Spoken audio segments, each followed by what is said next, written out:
She's a really unsung royal.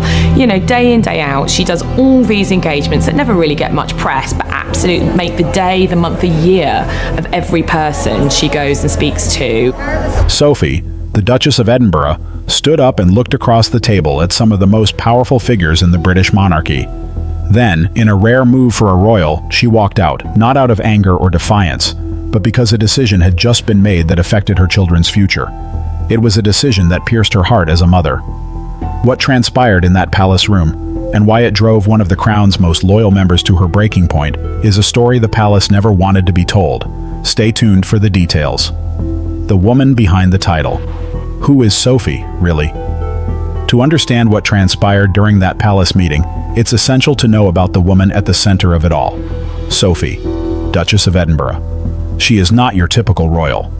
Sophie Helen Rhys-Jones was born on January 20th, 1965, in a modest household in Kent, England.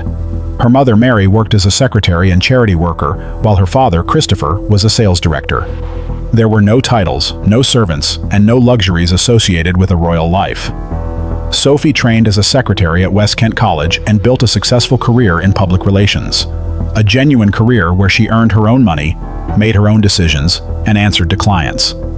She worked at Capital Radio, represented firms throughout the United Kingdom, Switzerland, and Australia, and ultimately launched her own PR agency in 1996. It was this scrappy, professional, and independent background that made her stand out when she met Prince Edward.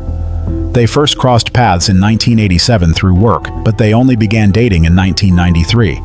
Their engagement was announced in January 1999, and they married at St. George's Chapel, Windsor Castle, on June 19, 1999. What matters most is that Sophie never forgot her roots. She remembered what it was like to have a normal life, to commute, worry about bills, and make decisions without consulting a protocol office. When she became a mother, that memory transformed into a mission. She was determined to provide her children with something that the royal family rarely offers: a chance at an ordinary life. This determination set the stage for everything that followed. Sophie didn't just want her children to be royals, she wanted them to be people first. A mother's radical choice: no titles, no spotlight. When Prince Edward and Sophie welcomed their first child, Lady Louise, on November 8, 2003, the birth was a terrifying ordeal. Sophie experienced a sudden placental abruption, a life-threatening emergency, and Edward was not even in the country at the time. He rushed back from Mauritius to be by her side.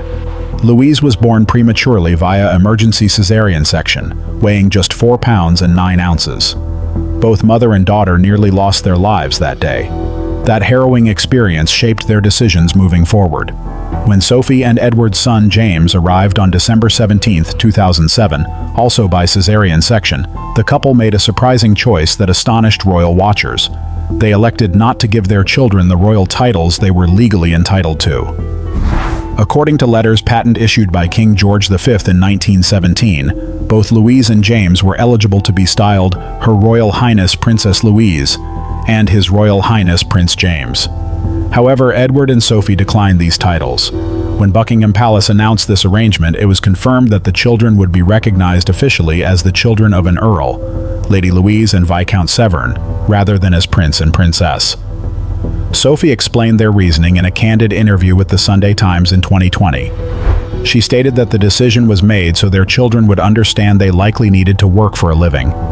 She mentioned that while they had the option to assume their titles once they turned 18, she found it highly unlikely they would choose to do so. This decision was unprecedented. In a world where royal titles serve as currency, opening doors, commanding respect, and ensuring a life of privilege, Sophie and Edward voluntarily stepped away from it all. They did not act out of rebellion, but rather out of love. They wanted Louise and James to attend regular schools, have sleepovers, ride bikes, and make friends who were not concerned about their royal bloodlines. For the most part, their plan worked. The children grew up at Bagshot Park, their family home in Surrey, largely shielded from the relentless attention of tabloid cameras that tracked the every move of their cousins, Prince George, Princess Charlotte, and Prince Louis. The palace problem: a monarchy running out of royals. Tension began to build as Sophie fiercely protected her children's privacy, while the institution she married into faced a crisis. The British monarchy was shrinking rapidly. When King Charles ascended to the throne in September 2022, the working core of the royal family had already been significantly reduced. Prince Harry and Meghan Markle had stepped back in 2020, and Prince Andrew had been stripped of his military titles and patronages due to a scandal. The institution was left with a dangerously thin roster: King Charles, Queen Camilla, Prince William, Princess Kate, Princess Anne, Prince Edward, and Sophie. Royal biographer Robert Hardman described the situation bluntly in an interview with Marie Claire, stating that the working royal family was not just slimmed down, but positively emaciated. He emphasized that, beyond the king and his siblings, only William and Catherine remained as younger working royals, creating a concerning lack of representation for the future. Then, in early 2024, cancer struck. Both King Charles and Princess Kate were diagnosed with cancer and had to step back from their duties. Suddenly, the slimmed-down monarchy had become skeletal. The average age of the remaining active royals, excluding Kate and William, rose to 77 years. The situation called for someone to step up, and the palace's focus shifted to the next generation, specifically Lady Louise Windsor and James, Earl of Wessex. Reports emerged suggesting that Prince William was considering bringing Louise and James into the fold as working royals. According to multiple outlets, including the Scottish Daily Express and the New York Post, sources indicated that William was eager for his aunt and uncle to take on a more prominent role in public life. If Louise and James accepted, they would begin receiving public funding and undertaking official engagements on behalf of the crown. For the palace, this seemed like the perfect solution. Louise and James were well-liked, down-to-earth, and photogenic. They embodied the kind of dutiful tradition that the monarchy needed. Unlike Harry and Meghan, they had not been involved in any scandals. However, there was just one problem. Their mother had other plans. The meeting that changed everything. The details of what happened next have been pieced together through royal insiders, palace sources, and trusted correspondents. While the exact words spoken behind closed doors remain private, the broader picture is clear. As discussions about the future of the monarchy intensified in late 2025 and into 2026, Sophie found herself in a difficult position. On one side was the institution she had loyally served for over 2 decades, an institution that desperately needed fresh faces. On the other side were her children, whom she had spent their entire lives shielding from this kind of pressure. The idea of Louise and James becoming working royals was not just a casual suggestion. It carried enormous implications. Accepting this role would mean public funding, yes, but also heightened public scrutiny. It would entail schedules dictated by the palace, engagements chosen by protocol, and a life lived under the microscope of the British press. It would mean the end of the normal lives Sophie had fought so hard to give them. Sophie's frustration was further compounded by her own experience of joining the royal family. She had openly talked about how difficult the transition was.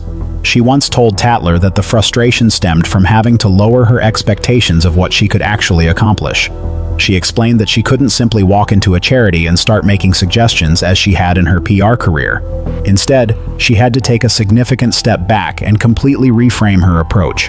She understood firsthand what the institution demanded and what it took away. The thought of watching her children go through the same process, losing their autonomy and their privacy, was more than she could bear. Sources close to the family indicate that Sophie made her position clear. She would not push her children into royal service, nor did she want the palace pressuring them. The decision, she insisted, had to be theirs, freely made, without obligation or guilt. It was reportedly after one particularly tense discussion, in which the institutional needs of the crown were weighed against the personal wishes of 2 young people, that Sophie excused herself from the room, not in a dramatic Hollywood fashion, nor by slamming doors, but quietly, firmly, and with the dignified resolve that those who know her say defines her character. In the end, she chose her children, Louise and James, walking their own paths. What about Louise and James? Where do they stand? The evidence suggests that they are very much following the path their mother laid out for them.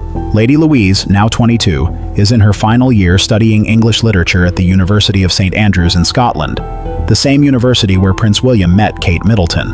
However, unlike her cousin, Louise has kept her university life remarkably low-key. She has been spotted participating in the St. Andrews University Officers Training Corps, donning combat fatigues and camouflage paint during military exercises. Royal commentator Jenny Bond noted that Louise seems to embody much of her grandmother's spirit, drawing parallels to Queen Elizabeth II's own military service during World War II. If Louise pursues a military career after graduation, She would become the first female royal to serve since her late grandmother, a historic milestone achieved on her own terms, not dictated by the palace. As for James, who turned 18 in December 2025, he has followed his sister's lead by rejecting the HRH title. Royal author Robert Jobson told Hello that it now seems likely James will follow his elder sister's example and decline to use the title, just as she did in 2021. A family friend confirmed this sentiment even more directly, stating that being called a prince is the last thing James is interested in. James is currently completing his education at Radley College in Oxfordshire, and his university plans remain private.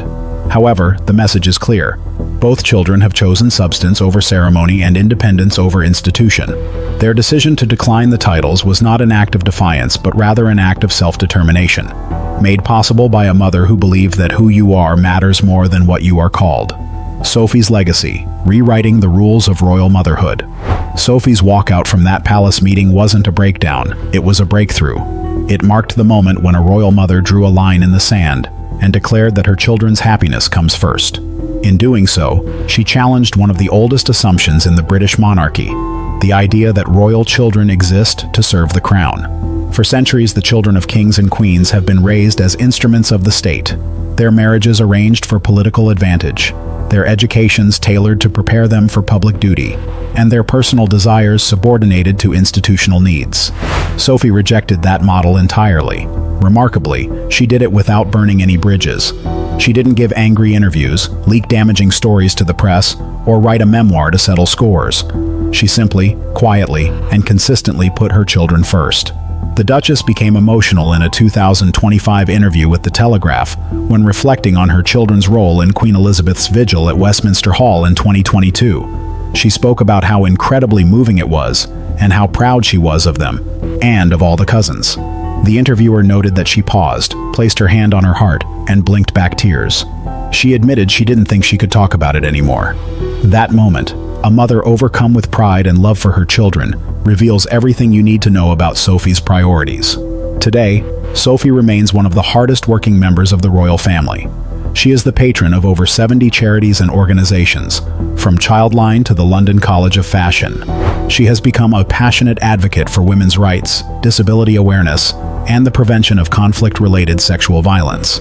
In January 2026, she published a powerful essay in The Telegraph about the humanitarian crisis in Sudan, titled, "The World is Ignoring the Sudan War."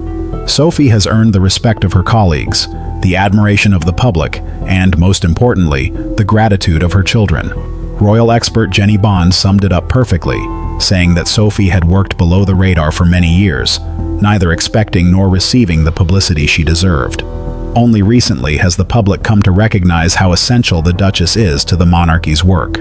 Sophie's story isn't just about walking out of a meeting. It's about walking towards something greater, a vision of royal motherhood that prioritizes children over crowns, character over titles, and love over duty. In a family that has often struggled to balance these elements, Sophie stands out. So, what do you think? Did Sophie make the right call? Should Louise and James become working royals, or should they be free to live their own lives? Share your thoughts in the comments below. If this story moved you as it moved us, hit that subscribe button and ring the bell so you never miss another deep dive into the real stories behind the palace walls. Until next time.